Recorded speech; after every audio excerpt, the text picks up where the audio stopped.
Since I was young, I've always been in relationships, almost to a fault. I can look back on that now and understand that that was also my codependency of being so afraid to be with myself. Even the relationships that aren't the right thing for you, but you hold on for dear life for the 4-year mark, and then you're like, what the am I doing? Okay, Melissa, we're gonna ease into it so I can move away from the space I'm in to the space I want to be in with you. So we're gonna start talking about how we even got to know each other, because I found you on social media. Thank God. I know.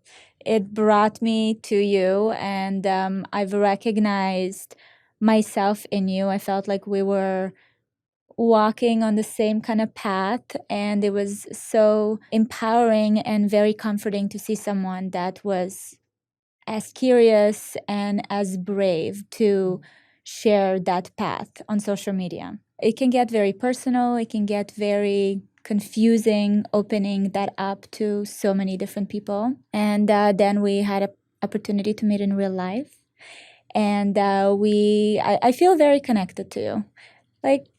I feel like you came into my life for a reason, and I'm sure a lot of people feel this way, thanks to social media. So I'm happy that our paths crossed. And we had such a beautiful conversation on your podcast, Move with Heart. And something that stuck with me when I left that conversation was you, when we were talking about relationships, and we're talking about being in a marriage and going through that kind of discovery journey, you mentioned how you are not the same Melissa that Noah met and fell in love with. That's for sure. So if you can take me back and share with me who that Melissa was. Absolutely. First of all, thank you. The same skip that I had when you were coming on to my podcast, I had the same skip being here with you today, because I just feel the exact same about you. And it's truly just such a blessing, because although so many people know each other in this space, I don't know how many people really are friends or want the best for other people No, they meet, right. if I'm just being quite honest. But oh, wow. The Melissa Noah married was such a different Melissa. I was well, it was confidence, but it was just covered. It covered up a lot of the insecurities. I wasn't really being honest with what was going on inside of me, which resulted in tremendous anxiety and being really ashamed of that anxiety. So I think just working really hard to make it look like I had my shit together, which is... It's a lot of work. Exhausting. Wow. And it just slowly started to uncover. We started dating because I knew him for so long, right? We were in each other's lives from a working relationship. And you think you know someone until you spend alone time with them and you take them out of their environment. And it made me feel this kind of comfort and ease within myself that I had never felt ever in my life. And I believe that when you are in the energy of people who really love and accept you for who you are, it allows more of the real you to come through. That definitely happened. And I think, I was struggling with cystic acne, just being really unhappy, not content with myself, what I was doing. And Noah was really that voice in my head that was it's okay. This is all just a moment in time. And the more that you just pay attention, close attention to the things that you like that could be, it doesn't mean it's the path, but it's going to guide you in the direction of moving towards happiness, right? And ultimately just feeling more fulfillment. I don't even know if it's happiness, it's fulfillment. It's being really content with what's in front of you. And I mean, I used to wake up and he would just like get up and just like be so happy and like doing all, and he had so many things on his plate. And I'm like, how do you do this? Like, it's so annoying. And I'm like, a ball of anxiety, could barely get out of bed. And I'm like fit modeling. And it's like, I don't want to say it's actually a challenging job. Like it's not easy, but I was like, I can do this. Yeah. And how is it so hard for me to do the thing? Well, it was so hard because I was so not in alignment with who I was or doing the things that were my gifts. But I actually started to discover them from having these conversations with Noah. Like I started to discover a little bit more of my gifts when I was doing things I didn't like, because I would just try. And I say this a lot to people because I don't think it's like a figuring out of what you're meant to do or who you're meant to be. It's about bringing like the true essence of who you are to every situation. So like, even though I was fit modeling for so many years, by the way, so grateful for that career because I was able to be such a little boss in my life. I had my own independence. I made real money. And, there were so many silver linings to doing something that you don't like. But I've always loved to talk and to talk to people about like ways that they can make some like micro tweaks in their life to just like enhance their way of living. That was always something you did. I noticed it. I've always done that, but I wasn't even self-aware to the fact that that's what I always did since I was a kid. But it was in the fittings when someone would be like, oh, I don't feel good. I'm like, well, how did you wake up? What's the first thing you did? And I would start having these like health coaching sessions with clients. And I became like, it started to give me so much energy at work where like it gave me courage to go to IIN, like the online nutrition school, and then just like move into the direction of the unknown. I'm always curious about, the self-identity journey, how it pertains in like relationship, because when you go through it, when you're on your own, you are able to maneuver, make, kind of hard decisions, make very strong boundaries and all the things, because at the end of the day, it's just about you and you just think about yourself. But when you are in a team, when you're in a marriage, when you're in a relationship, when there are children involved, it can get really scary. And I think that's just something I don't hear a lot about, the conversation of this like change that occurs in that phase of life. It's like kind of in Disney where you see kind of, oh, they fall in love, whatever. The movie ends when they get married. What after? Like, I have so many questions. And I remember when I was going through my, who am I now at 27, 28, I already had 3 kids and I'm in a marriage. I'm like, I don't know if I'm brave enough to go and look for these answers, because how is it going to affect what I've built until now, right? And that's something that is really scary, and I'm always curious. I don't think I've ever asked someone about it, where I'm, how does that work? Like, how did that courage appear for you?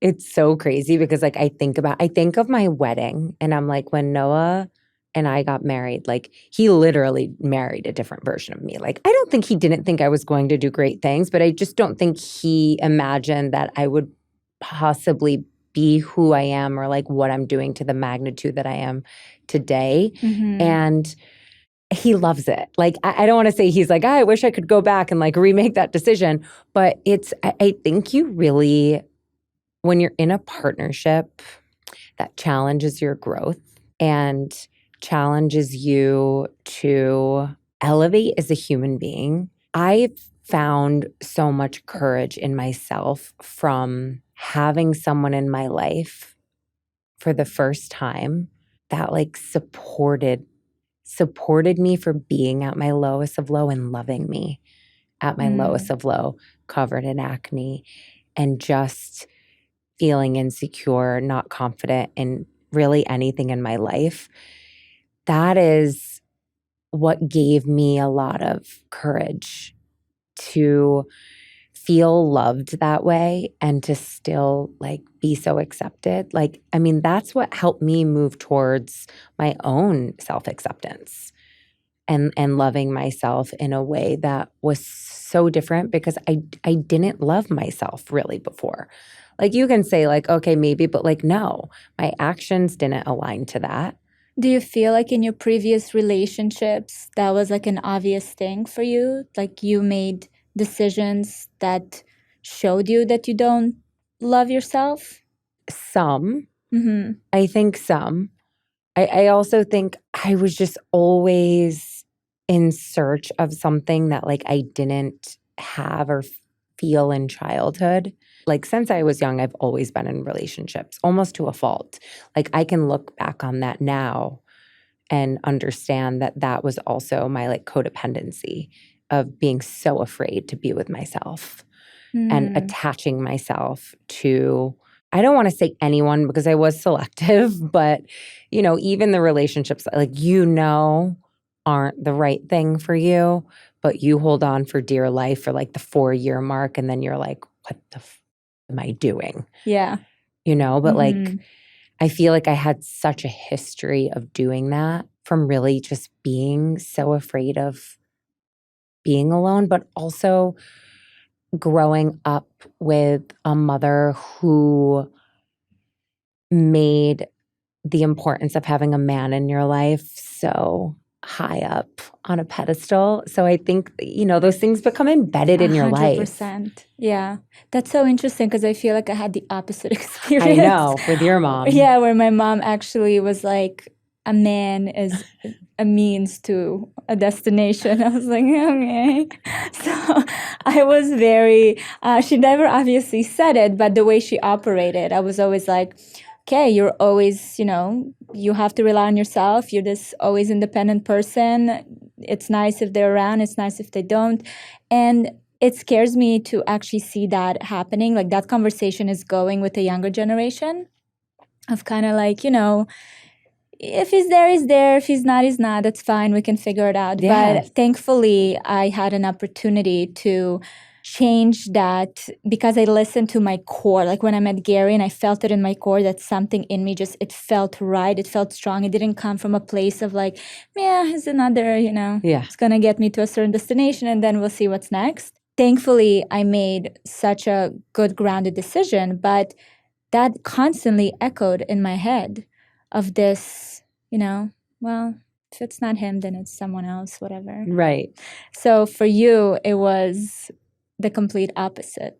For you, like that your mother held this, you know, belief and showcased through her own choices that, or words that you need to have a man in your life. You know, you need to make sure that you are beside. I think she always really wanted that. Like my mom actually is and what has always been like very independent with, you know, self-sufficient, taking care of herself. I also think it's generational, but it sounds like with your mother, I don't know. Like that was a broken generation where she came from. That was just results of like, how do you say it? Of a failed, you know. Yes. Experiences. So yeah. But I just remember her like always wanting someone badly. Yeah. And I think it just always made me feel like I like needed that. Which I think if you look at the core of it, I think that's a beautiful feeling to like, I truly now where I'm at, I feel like I need my husband, you know, like he makes me feel powerful. And like, I truly believe that when you understand the core of the connection that you're looking for, it just helps you to emphasize, you know, who you are and all these beautiful things that life has to offer. I don't believe in this, you know, like fantasy of a man that you feel like something like, I think everyone is out there looking for this version of what they think they want and they need. It's like the amount of conversations I've had with people where it's like, well, he's not my type. And I'm like, that might be the problem. Let's talk about that. Let's dive more into that. Like Yeah. everyone is so fixated on types and this. And I think it really has to go deeper. Yeah. Into like the value system, the morals, like what is the foundation that like you want to bring into your life, your children's life, your family's lives. And just, I don't know, like I think the dating apps, I miss that whole era of dating apps. Me too. Because I was just always in relationships. But no, I think it also has a lot to play into the type, because everything is visual. Everything instant is visual. gratification. Yeah. Oh my goodness. I pray for everybody. I think they should change the dating apps to videos. You're welcome, you guys. That's so interesting. I mean, one of my closest friends, Amira, when she was out there looking for her husband and she was on a mission, she used the dating apps. Once she took her kind of favorite picks, then she sent them these personality tests, and it was it was a very she's a medical doctor, so she has like a process, you know. And I have to say, it worked. Smart. It worked really well. She's with her person. Wow. But she was very much like touching every layer of like, it started on the outside and then it went deeper and deeper. You have to. Yeah. And I think that that was very helpful for her. But going back to, you know, the kind of identity, what was the catalyst for you? Was there an experience where you were just zoomed out of it, being like, okay, something has to change in me. Like, I have to go on this journey. Yeah, I think it was always living on a quest of finding all of the answers outside of myself through other people, through other specialists, therapists, professionals in the space. And I don't want to say exhausting all of those outcomes, because I actually believe in, like, I believe in therapy. I still go to therapy.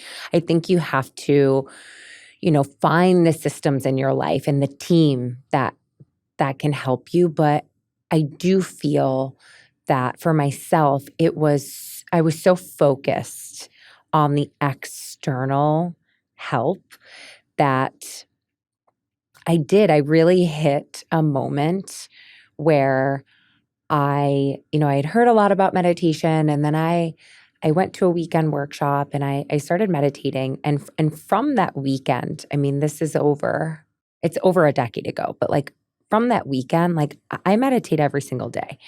And it's less of this, like I want to do this. And it's really become this tool in my life that has guided me towards like the person that I really am, like outside of all of the noise and all of the stuff. So it was meditation that helped me see like the versions within myself that were nasty, that could be really mean, that could tear people down, that was so quick to judge myself first and then everyone else.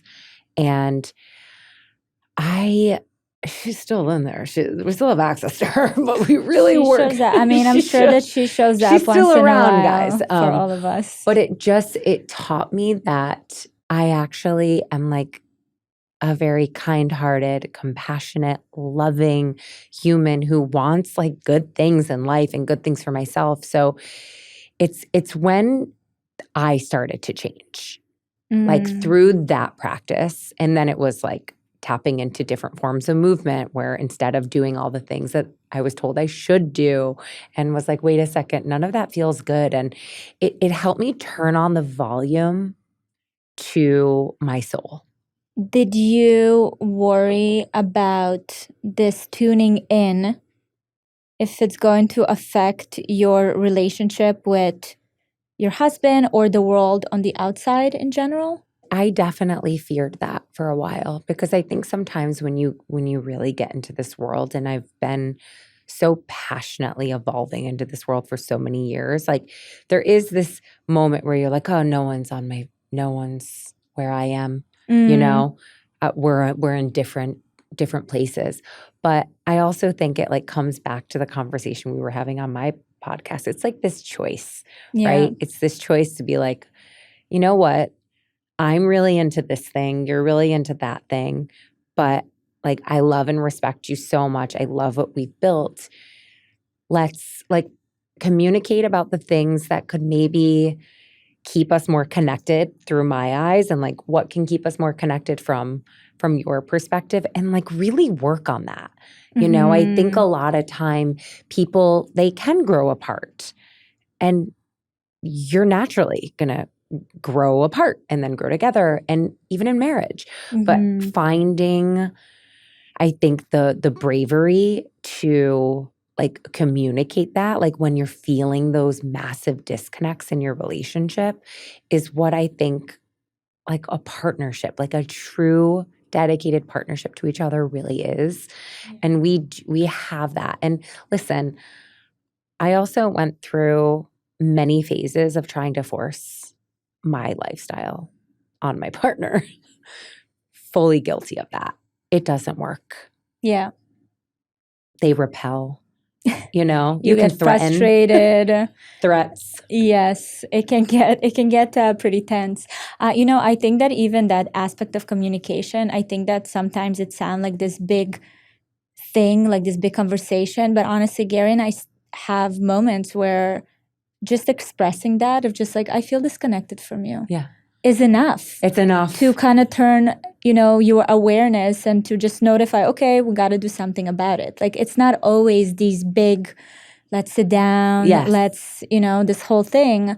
It can be something small, but that communication already triggers like you to operate in a different way. Totally. Which is extremely important. And I think that's something I've learned through my journey to make sure that we are still on the same, you know, trajectory of, you know, right now I kind of need space and I can't give you a lot of attention right now, but I feel we're getting disconnected, but I will like give me like a week or something, you know, like I'll be back.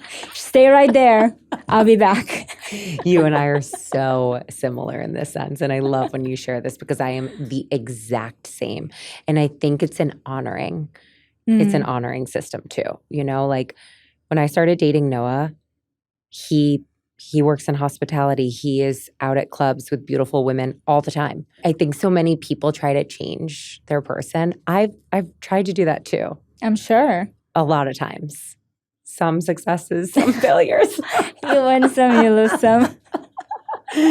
But it's I think through real respect of the person that you're with, like you learn that the only way to have any positive influence on your partner is to be that vessel and to show up with that dignity for yourself. And I feel, and I've noticed it in my relationship, like that is what naturally influences people in your life, people that you love, because they see something different, right? It's like something's different, something's turned on. And who doesn't want their light as bright as it can possibly be? We all do. We just don't know how to. So I feel like allowing myself to be this person and to like never feel bad that I am really best when I wake up first thing and meditate. And if I haven't, and Noah comes in and he's like, did you meditate yet? Like he knows, you know, and like just this like understanding. And like he goes out a lot for dinners or, you know, hosting people. And I don't try to change it. We've been together for so many years now. And even now as like needs change and you need to alter some things, it's this exactly what you said. It's just that like vocalizing and giving it that moment of just being honest with where you are in that moment and finding ways to reconnect in how it works best for you. Like Noah and I don't really do like a weekly date night or any of that. Like it doesn't really work for us. Like we try to do things, but our way of connecting is very different.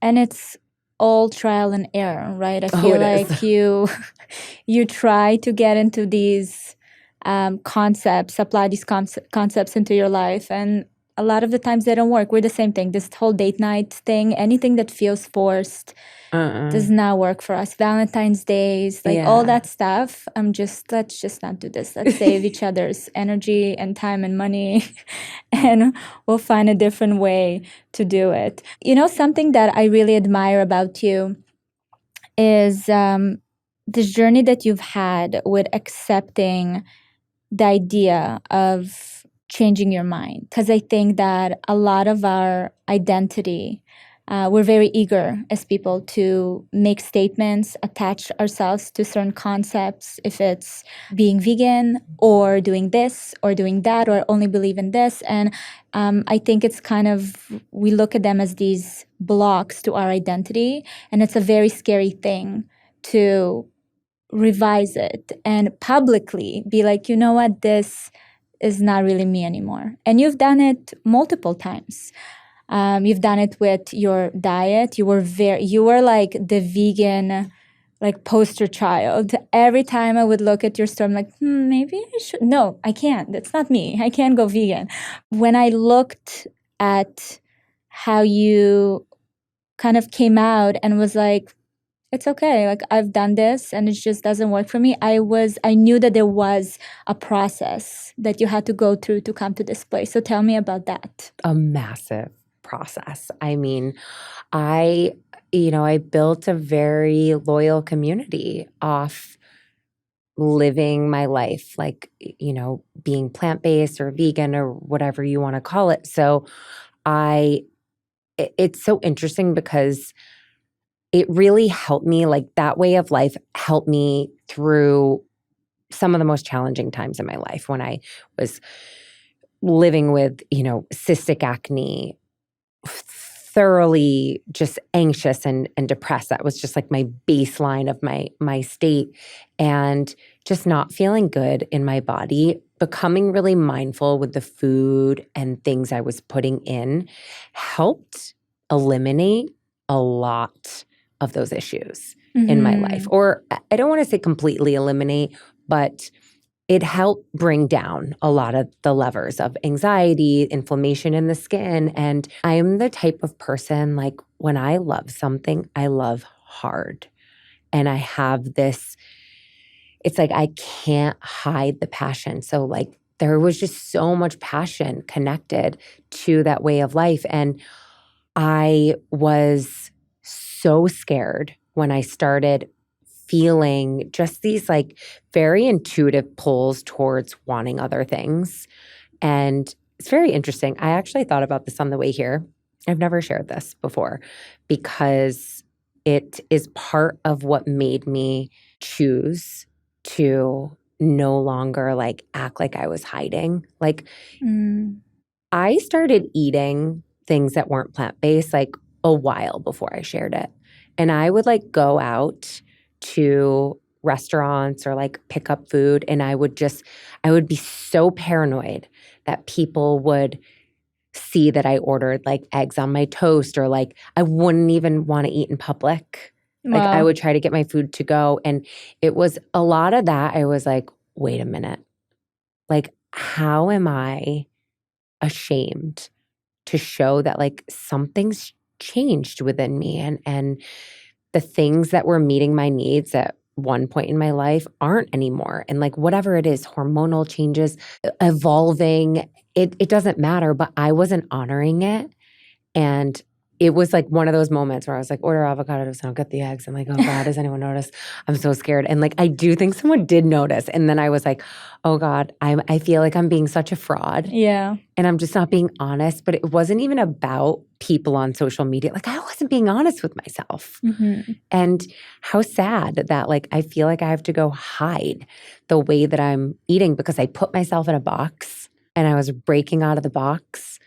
But I think we attach ourselves to labels and to who we think we are, or the way in which, we have to show up to be our best self. And I think too, it is a lot of pressure with social media and growing communities and platforms, because you do feel this connection and you've built this loyalty, right? People really feel like they know you. They feel like they know me. But that also got in the way of me being honest because I was so afraid of what people were thinking, which it's like, that's the worst for me is when I'm people pleasing, nothing works.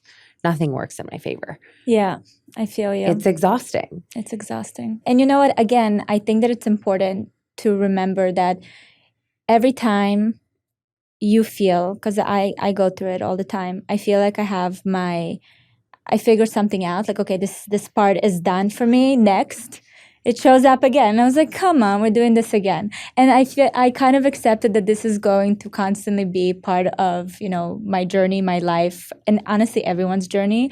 But that idea of what you did, of just recognizing that you are trying to be who you think other people want you to be, or trying to, preserve this identity that you've built. I think that is such a universal feeling for people that are not on social media. Yeah. It can be True. that feeling even within a relationship, with your partner, with your friends, with your family, this need to hide your own kind of like breaking through certain, certain shapes and certain boxes that you put yourself in.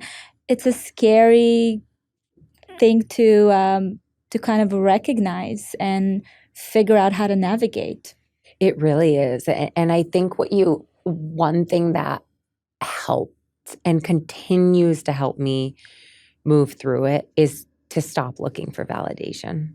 Mm-hmm. And to not do things in hope that you're going to get a good response, or, it's just like you have to have this, it's like this internal agreement with yourself to just like really be truthful with yourself.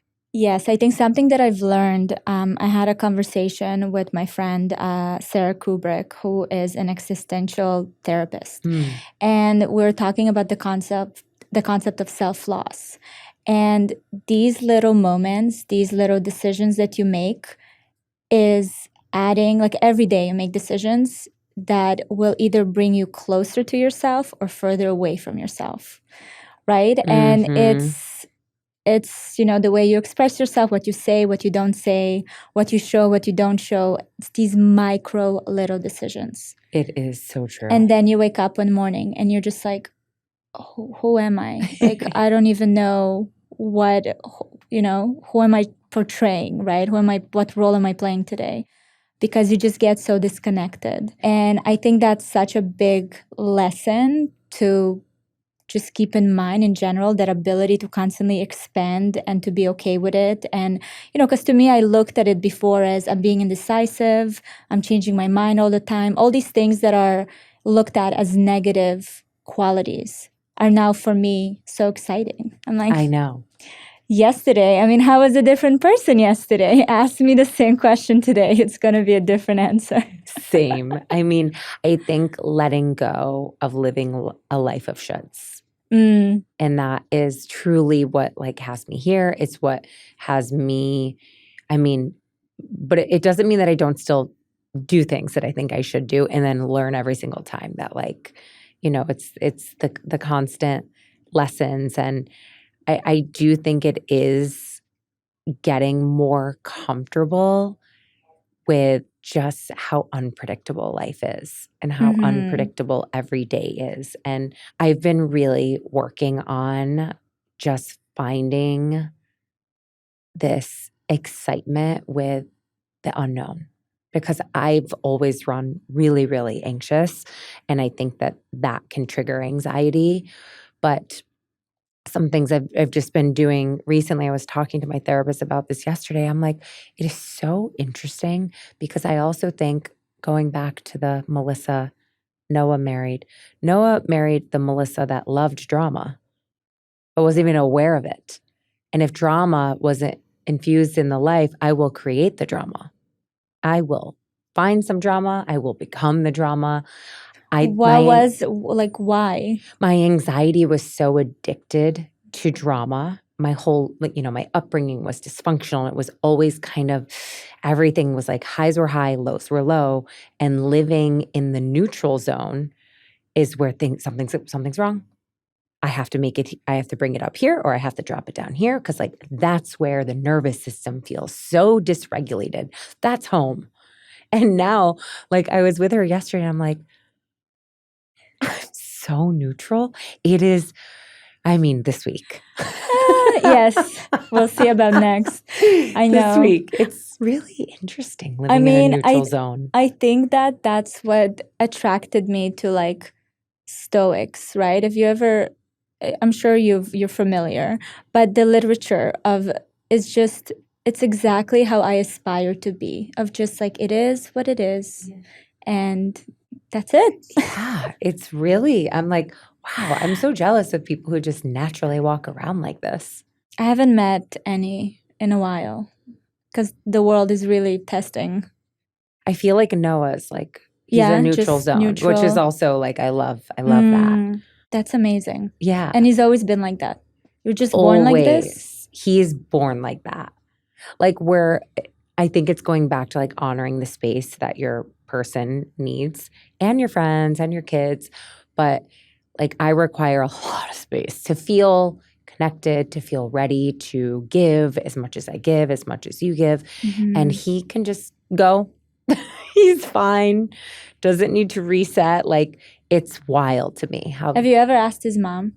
Like, is this was always the case, or is there something that you peppered in there to help nurture that? He's always been like that. I love that. I know, me too. I love that for you. Me too. Because then you bring the spice.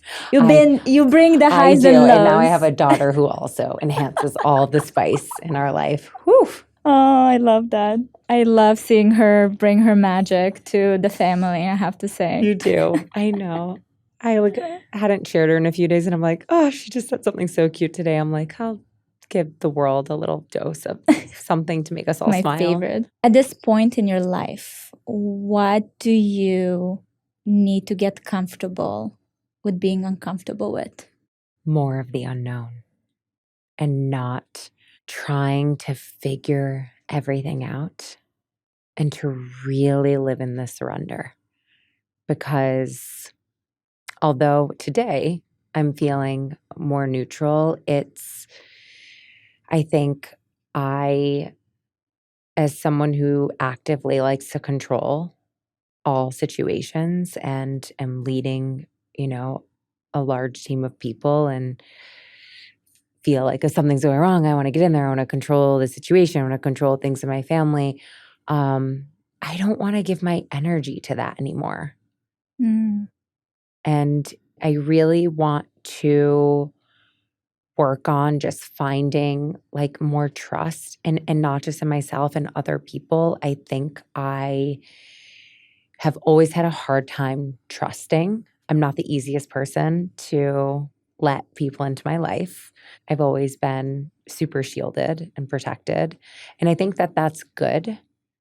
But I want to let some walls down a little bit more because I think that's how you continue to let things in and things that maybe like I can't see right now. Mm-hmm. Like the more that I'm finding that I'm letting go, it's giving me more space to be curious with like what's next, like what's going to unfold in the day, and not trying to have such a pulse on everything, which is like, when you're the boss, it's like you're used to controlling. And oh my God, that's a very difficult thing to let go of. I find that with the years, the more I get comfortable with myself, I'm able to open up more because I'm very similar to you. Mm-hmm. Everything is very guarded. Everything is always in control. It really requires such a sense of self to be able to break down certain, walls and to let people in. Because I think that from probably my childhood, all of these walls went up because I just felt like I was too vulnerable. Mm-hmm. There was just too many factors from the outside that could break who I was. So the walls just kept going up and up and up. And hopefully this journey that we're both in and that never ends Ever. will help to bring us back to that place of surrender. Yes. I think too, finding more joy in the journey. Recently, I'm like, I haven't been laughing as much. Like, I love to laugh. I love to like find joy in the littlest of things. And I was really struggling to do that. And I think just becoming really honest with myself of like, it's because I was focusing so much on trying to fix everything. And it's like, It I really might not be the rubs person you. to fix it. Yeah. You know, there's other things that will reveal itself and I'll get the hard gut intuition to move towards something and just like, the letting go and letting live. That's where I'm at. I'm like, I want more of Let's that. just do that. Yes. I love that. What do you feel is the difference for you between discomfort and a boundary? I'm actually going to bring it to something I think we actually talked about offline, but I think it's an important conversation to have. A lot of people wrote in after I had a guest, Danielle, on the podcast, and we were talking about intimacy and sex and just really giving yourself to people. And a lot of people thought that I felt very uncomfortable about the conversation. And I want to make it very clear. It's one thing to be uncomfortable and to have discomfort, but there's also the thing that I think a lot of people are not used to or don't have in their life are boundaries, and just knowing that just because something is easily talked about, amongst some people or trending on TikTok or whatever the hell it is, it doesn't give like permission for everyone to have access to that. And for me, it's really important to have those very strong boundaries in your life as a person. And like, that's one of my really strong boundaries. Like, that's someone's business, but mine. And not everyone can be let in on everything. And I think the discomfort is what people feel when they don't like your boundaries. So don't confuse the two. I love that. That's a very good point. I love it. And then they like to make you feel uncomfortable because of your boundaries. And no, we're staying strong here. That's why you require so much work to have the clarity that you need to know where are your kind of like red lines. We don't cross that line. Yeah. Especially in today's world, I think that there's a lot of beauty, obviously, in the opportunity to mass communicate and to share. But I do see so many boundaries crossed all the time in the name of being relatable, in the name of connection, in the name of, building certain bridges. And I think that it's hard for us to sometimes identify. Yeah, and I agree with that. And I also think it's clickbait. Oh my God, yeah. And people love clickbait. Melissa, thank you so much. I came in feeling very, very just, you know how I felt. You felt my energy. And it was so wonderful to just sit and talk with you again. Honestly, I appreciate you. Forever my pleasure. I love any time that I have like dedicated to just being with you. Thank you so much for having me. I love you. Thank you so much for watching this episode. I hope you enjoyed it. Don't miss my newest episode right here. And if you're listening to the podcast on Apple or Spotify, please go and leave a review with your biggest takeaway. I love reading your thoughts. And if you have any suggestions for guests or topics, you can leave them in the comment section. And always, always remember, you are not alone.